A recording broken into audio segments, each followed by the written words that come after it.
Maayong buntag mga kaigsunan ko diha sa Ginoo.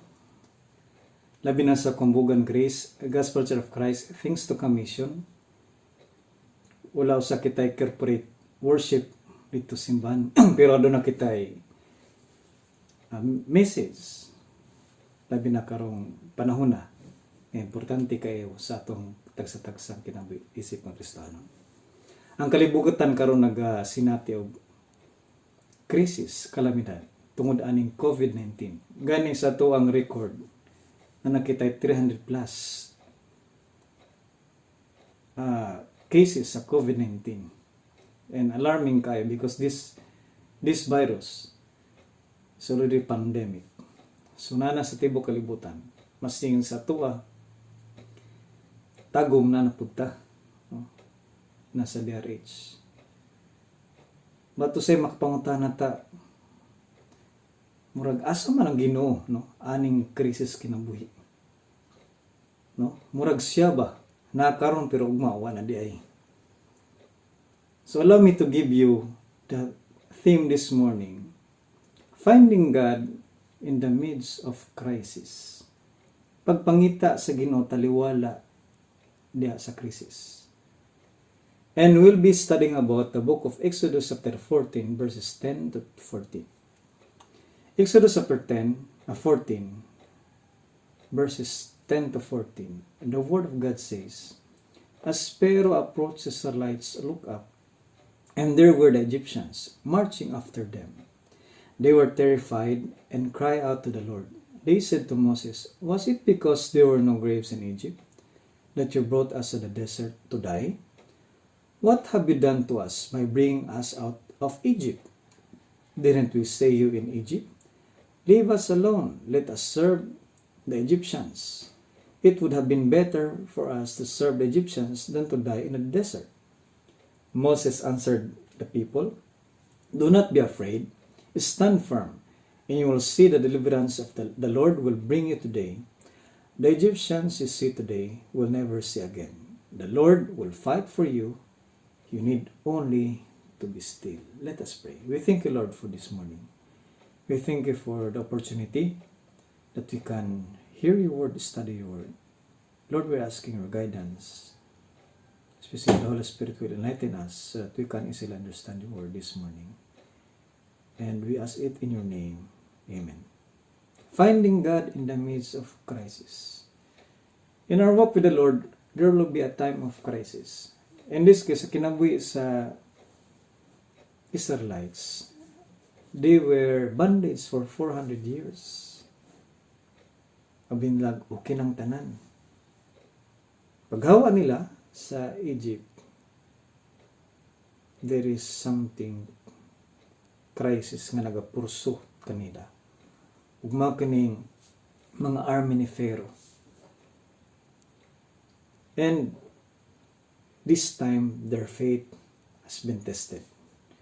And there will be time of crisis, and there will be periods when our faith in God is tested.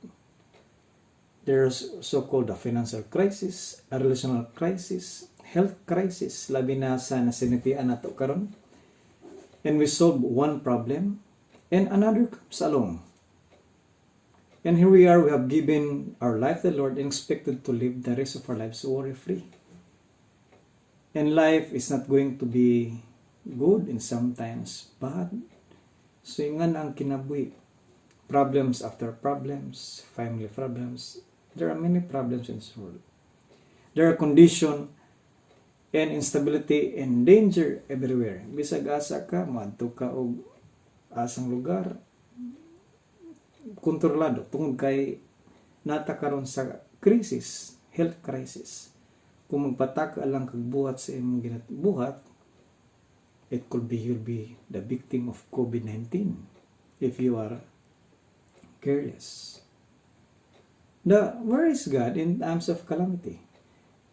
Exodus chapter 14, verse 10 to 12. In out of scripture, the children of Israel have been delivered from the strong, oppressive hand of Pharaoh. Abin lag okay ng tanan. Dili na ko slave. Wala na'y mutamay nako, wa na'y mubunal ka nako. But at this time, they are the arm of Pharaoh was pursuing them. And sa ingani nga bahina, muring ani ba? The Lord delivered them in bondage. Pero sa dihang nana sila sa kamot sa Ginoo, nagunaw nagyapon sila. Mutabang ba gid ang Ginoo ni? Imbis wala na ko sa Ehipto, musinati na po problema. Muring ani ba? Kung wala pa lang ko na himong anak sa Ginoo, ang takoy problema ba? Way mo tamay nako. Walay tao nga magbibiyay nako. Hindi ko not see God in the midst of crisis. So, di nato makita ang Ginoo. Sa i-blame pa nato ang Ginoo pa taliwala sa itong crisis. Siya ang hinungdan nga nung anita. No? Why? Ngano ka? Unsa day nakita sa Israelites? Exodus chapter 14 verse 10. When Pharaoh drew near, the people of Israel lifted up their eyes, and behold, the Egyptians were marching after them. And they feared greatly. And the people of Israel cried out to the Lord.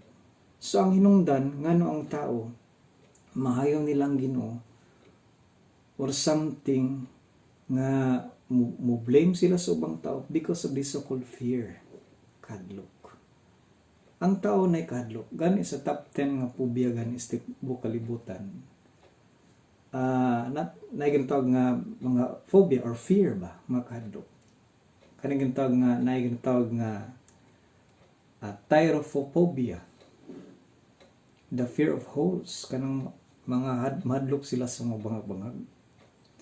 Napoy ginatawag nga aerophobia, the fear of flying, madlok sila nga musakay og eroplano, kaya hadlok sila nga nasila dito sa kahanginan. Napoy ginatawag nga mesophobia, the fear of germs, hadlok sila nga madapuan sila mga germs silang kinabuhi. No? Dala sila alcohol. Murag karon no, di naman kinahanglan nga mesophobia pa ni. Kay necessity na kay nga magdala gitag alcohol. And claustrophobia, the fear of small spaces.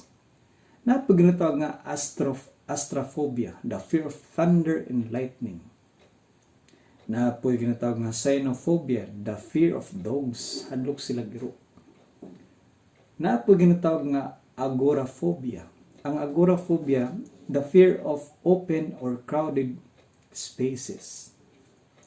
Napoy ginatawag nga acrophobia, the fear of heights, hadlok sila og taas.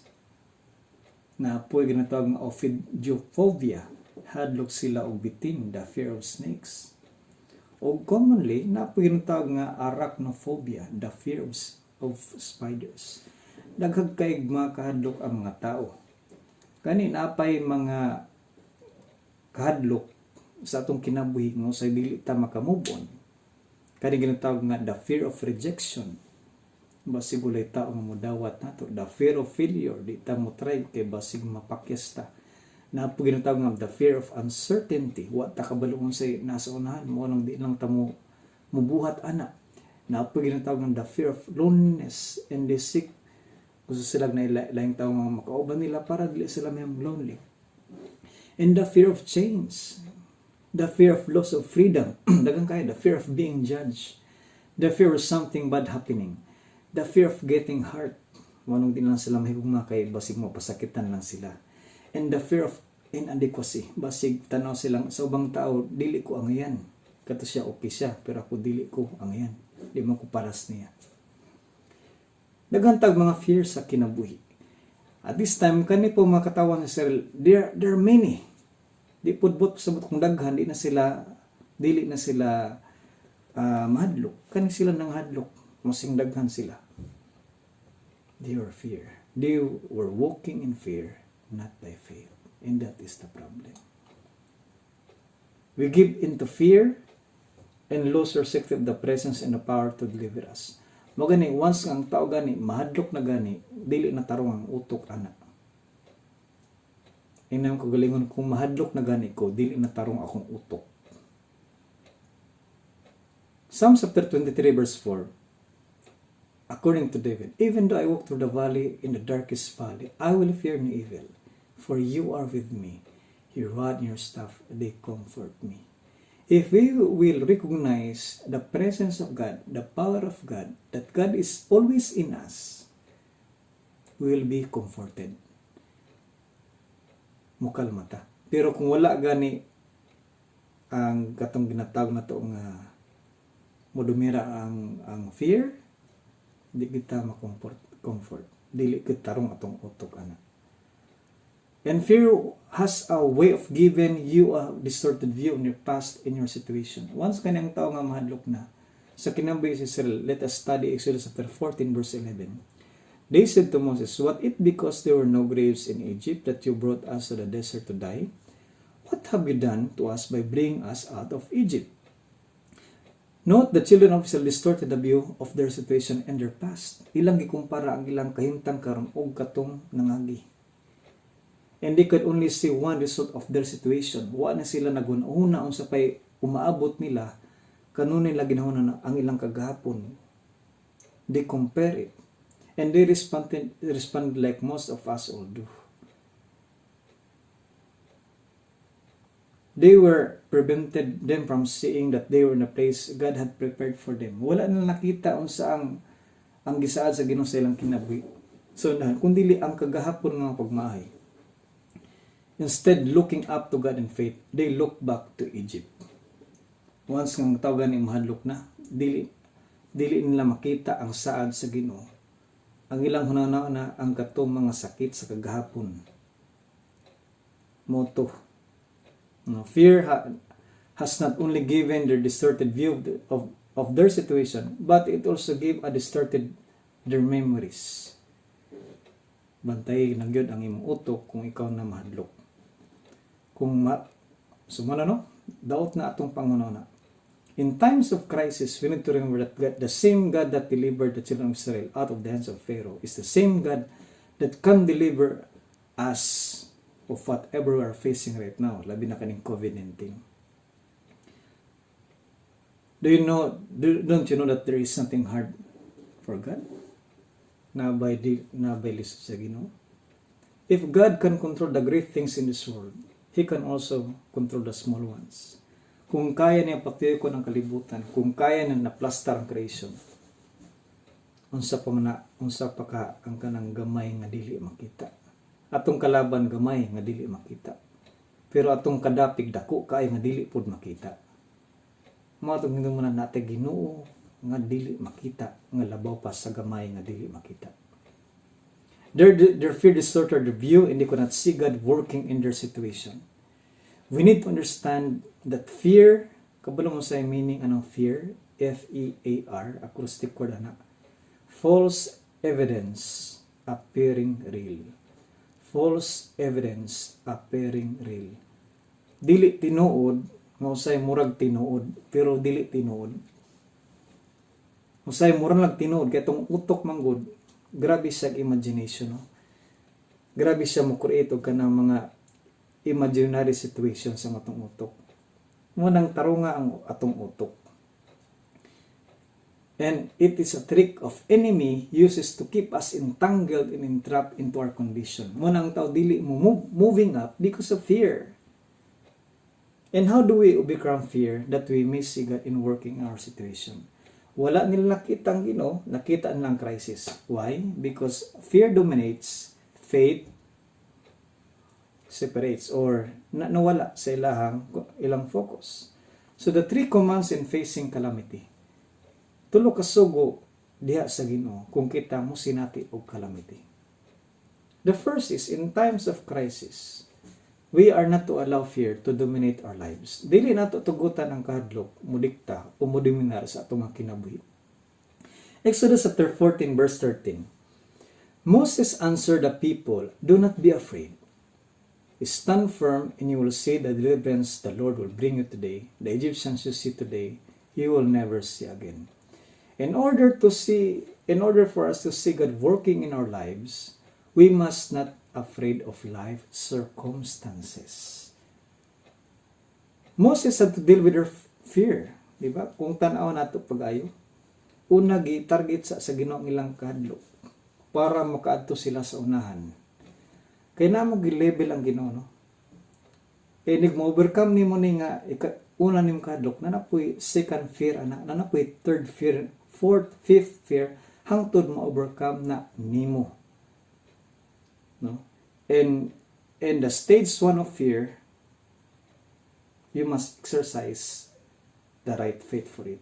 Para mo next level na pug ka sa sunod nimo nga level sa pagtuo. Mao mo gina, dili man gyud mag-uban ang pagtuo kadlok sa kasing-kasing sa tao. Whether he choose to have faith or choose to have fear. Murag nga ni, dili pwede mag-uban ang kalipay ug kag-uol sa kasing-kasing sa tao. Dili pwede mag-uban ang gugma o kasina sa sulod sa kasing-kasing sa tao. You must choose only one. Fear or faith. And we have a choice allowing fear to dominate our lives or to trust God to walk in faith. And we are told in Scripture, 2 Timothy chapter 1 verse 7, "For God did not give us a spirit of fear, but of power and of love and of sound mind." God has given us a power to deal with life crisis and faith and perseverance. Natay balang spirito nga nagapuyo sa tong kinabuhi, sa tong kasing-kasing para mangisog kita, mupadan kita sa krisis sa atong kinabuhi nga adunay pagkamalahotayon. And God has given us a spirit of love in this kind of situation that we can show them our love. And sound mind, so that we don't lose our minds in the time of crisis. Sa panahon sa crisis, na balang spirito nga mo pahiluna sa tong una para kita magapadayon di ta mahadlok. Because God is not moved by our fears, He is moved by our faith. Ang Ginoo mulihok diha sa atong pagtuo, dili sa atong kadlok. The first that we need to understand in facing calamity, we are not in time of crisis, we are not to allow fear to dominate our lives. The second command is this: we are to stand firm in difficult times. Exodus chapter 14 verse 13, Moses answered to the people, "Do not be afraid, stand firm." Stand firm. We must be able to stand in faith before we can walk in faith. Before ta mulakaw diha sa pagtuo, mubarog usa ta diha sa pagtuo.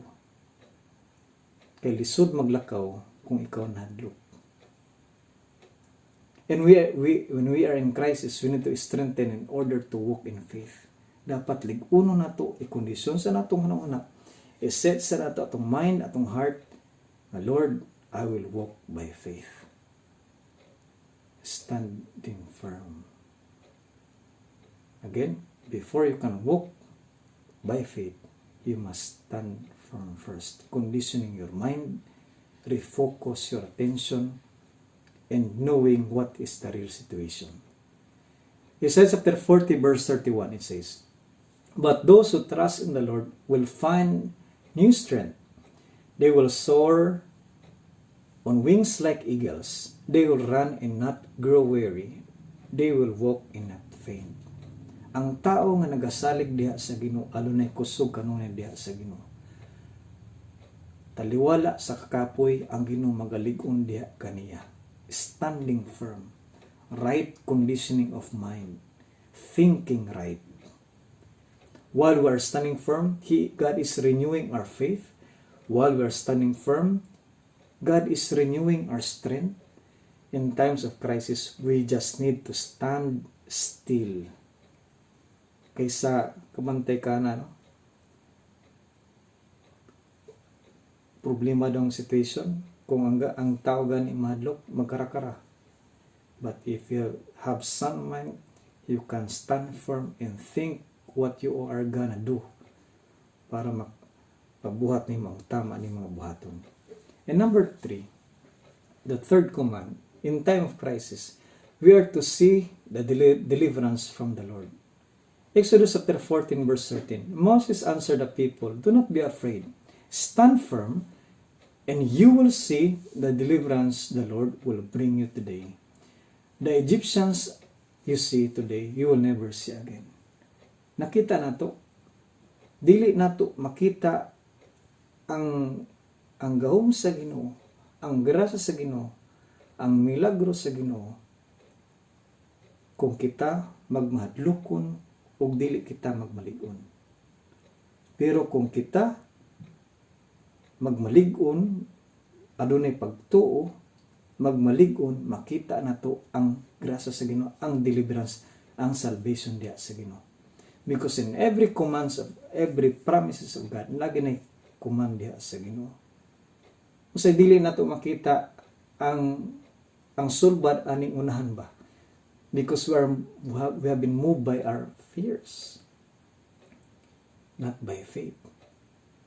So sa dihang nagtuo sila, nalig-on sila, nakita nila ang gibuhat sa Ginoo nga katingalahan diya sa ilang nakita, sa ilang tubangan. He sees your tears. Nakita sa Ginoo imong kahadlok ang imong mga luha sa mga crisis.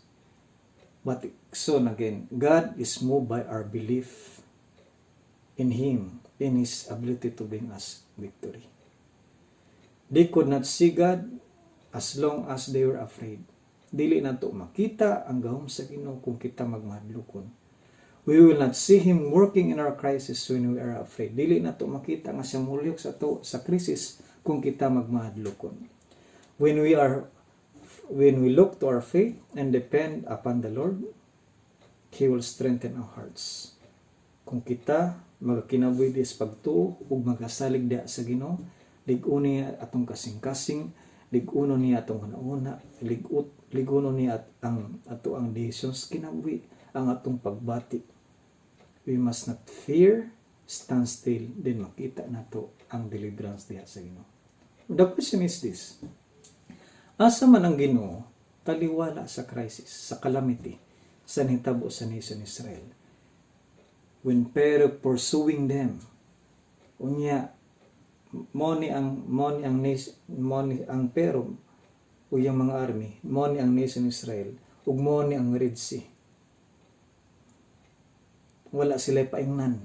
Kaya kung kumubalik sila na ang army, kumupadayon pod sila naman ang Red Sea. Now where is God? Kung ang Ginoo nagpaikya sila sa kamot ni Pharaoh, asa ka ang Ginoo? Exodus chapter 14 verse 9-20. Then the angel of the Lord, who had been traveling in front of Israel's army, withdrew and went behind them. The pillar of cloud also moved from in front and stood behind them, coming between the armies of Egypt and Israel. Throughout the night the cloud brought darkness to the one side and light to the other side. So neither went near the other all night long. Ang katong pillar of cloud, nakita na to. Moto ang ilahang way nga asa sila madto. In the pillar of fire, naka-guide sila kung asa sila madto. God was there all the time. Kabantay ka kung asa ang pillar of cloud, dito po ang nation Israel. Gitultulan sila sa Ginoo. It is not the wrong way, it is the right way. Nga moadto gid sila dito sa Red Sea para makita nila kung unsa kagamhanan ang Ginoo and how God can split a huge Red Sea pinaagi lang sa gamay nga staff. Dias nung kinabuhi, usay mo gamit ang Ginoo sa gagmayng butang para mapakita niya sa kadaghanan kung sa kagamanan kini.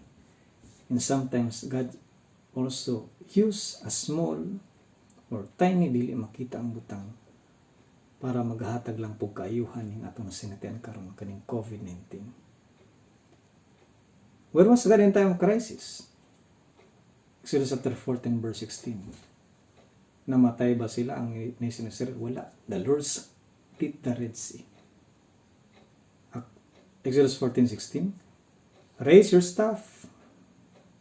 God said to Moses, raise your staff and stretch out your hand over the sea to divide the water, so the Israelites can go through the sea or dry ground.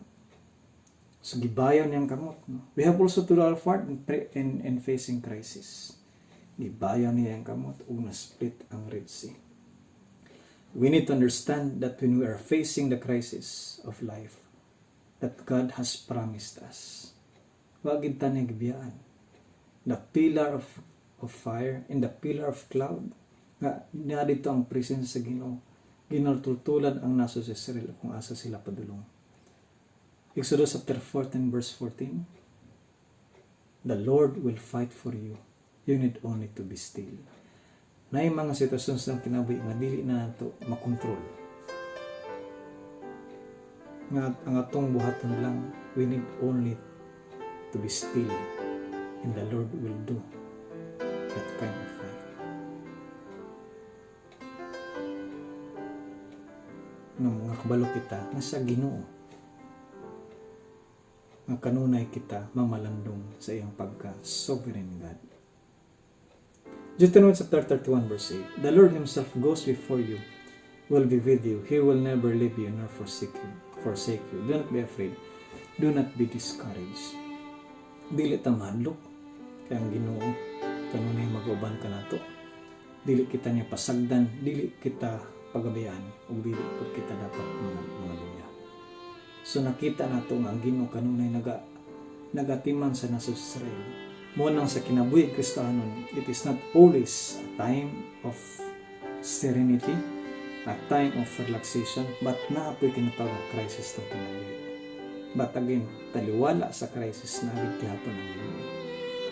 He is stretching our faith this para mo live it up ta diha sa atong tagsa-tagsang kinabuhi. Nayo sa ka buffalo, young buffalo. Ito sa plains of Africa, gingan Bruno. Nangutana sa iyang papa, ana siya, pa, diri sa Africa, unsa man ang imong gikahadlukan pagayo? Ingon po tong papa niya, mga leon nak, ingon iyang papa. Ingon po si Bruno, oh, nakadungog na ko ang mga leon. Isog sila gyud, mapatay gyud sila no. Kung makita ko isa ka leon pa, unsa may buhaton nako? Mudagan ba ko sa kakusog? Ingon ni nga man, dili na. Muna ang pinaka worst thing nga buhaton nimo.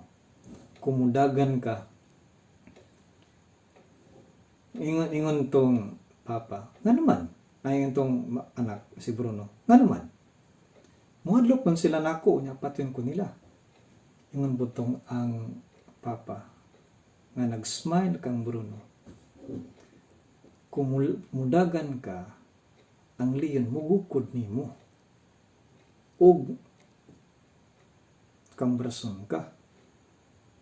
Og muambak siya, og may tabuan na, it will bring you down.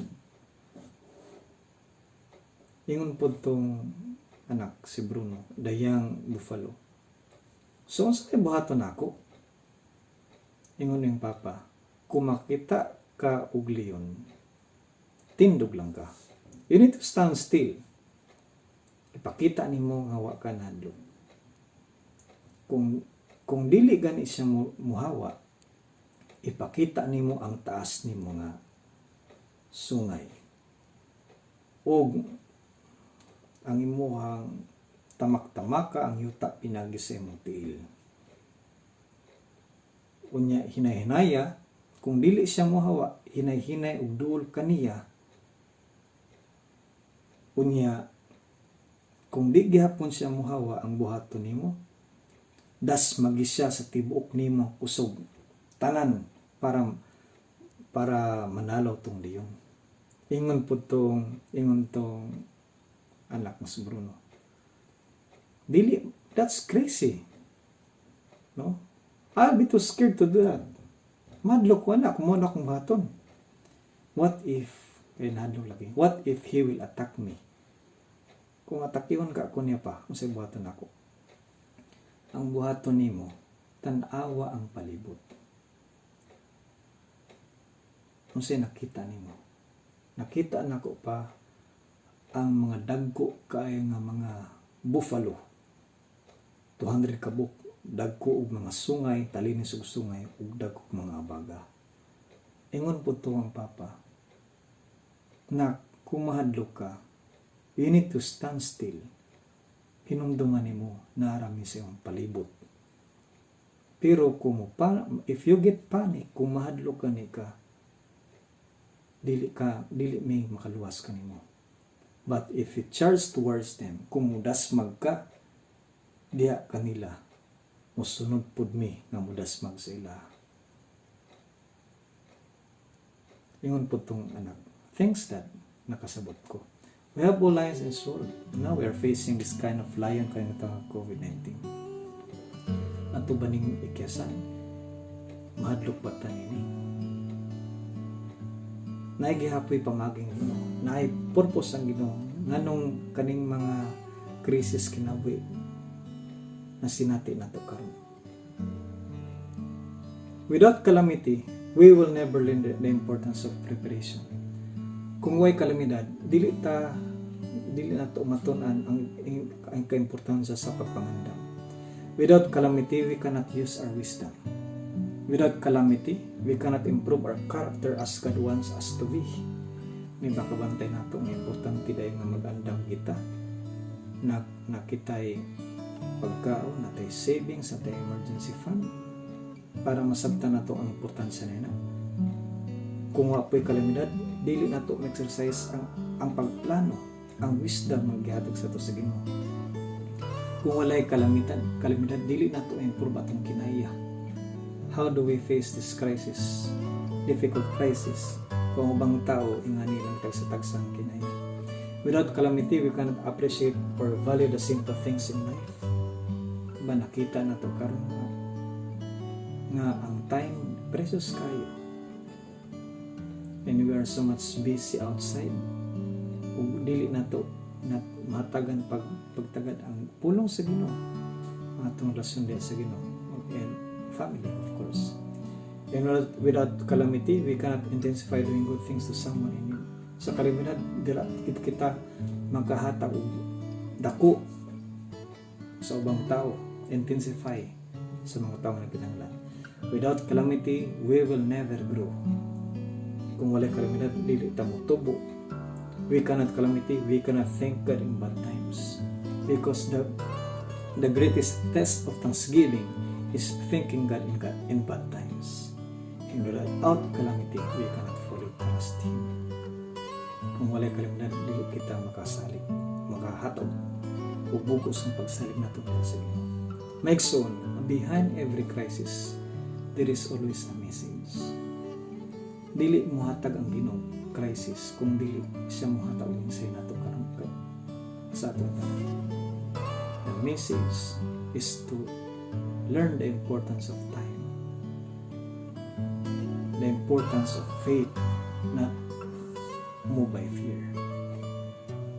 Ang dapat kadlukan sa tao, ang kanang kamatayon, kanang wa siya kasagaduhan kung mamatay siya, wa siya kabulong asa sa padulong. But there is a good news for you, my friend. If you trust Jesus Christ, tuhanin mo siyang siya namatay, milubong na banaw, ado na kay intang makinabuhi mo na katapusan. Even though mamatay ka ng kalibutan na, nagyapoy kinabuhi man sa kamatayan. Kaya kitang mga matay man ta. But the most important thing is, don't die without Jesus. We live for Jesus. Nagakinabuhi kita para sa Ginoo, para kay Jesus. And Jesus is the only way to get to heaven. Yung mo lang siyang tuhan. Sa ligad, masinamatay itong sa musala. Ilong mo na ba na kung ikaw makabato ng kinabuhi mo lang katapusan. We need to have faith in Him, full have trust in Him para kita maka-angkon o eternal life mo ang langit dito sa langit. Nang buntag o Ginoo mga panalangin kanatong tanan.